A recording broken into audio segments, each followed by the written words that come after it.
One of the biggest reasons National Board candidates lose points, especially in Component 3, is because they are unknowingly writing it like Component 2.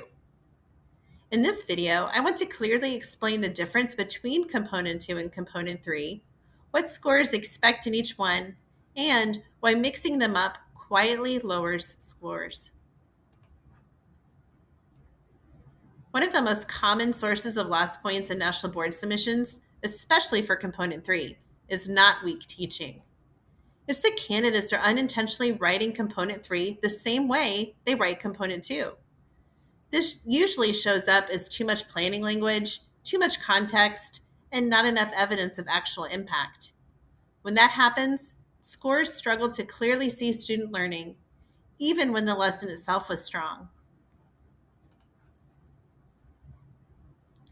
The simplest way to think about it is, Component 2 explains your thinking, Component 3 proves your impact.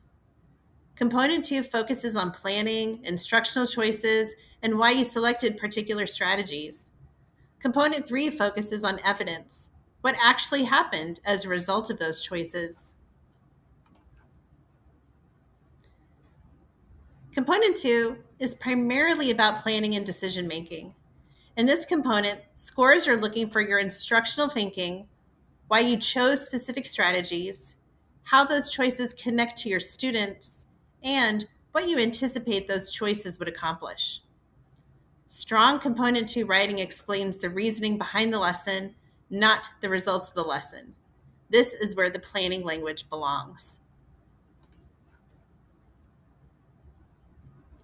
Component 3 shifts the focus from planning to impact.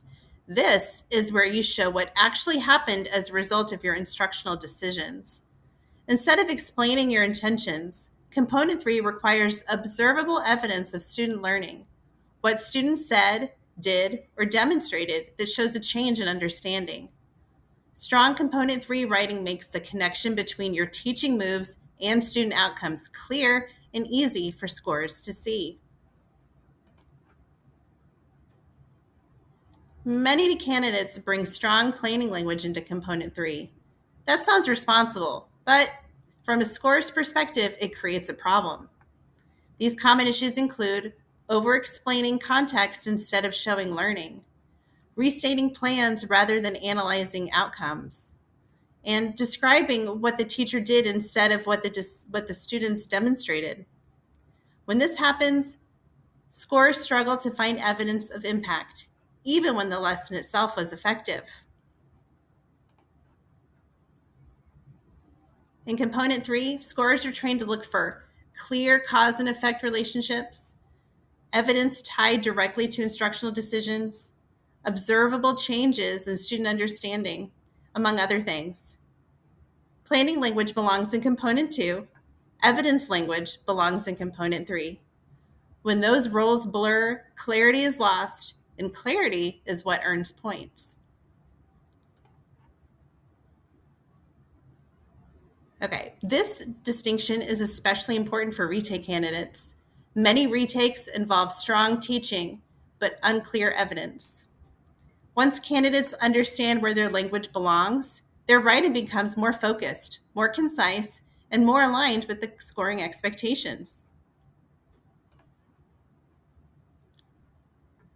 If you're revising Component 3 and struggling to shift from planning language to evidence language, I've linked the claim and evidence templates I use below. They're designed to help you clearly show impact without rewriting everything from scratch. Remember, take your time with this component. Precision matters.